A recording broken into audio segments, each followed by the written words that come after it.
Please point the QR code towards the camera lens and wait for the scan.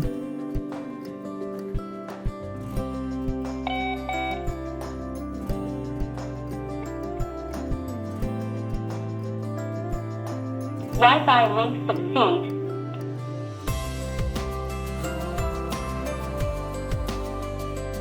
The pairing is successful.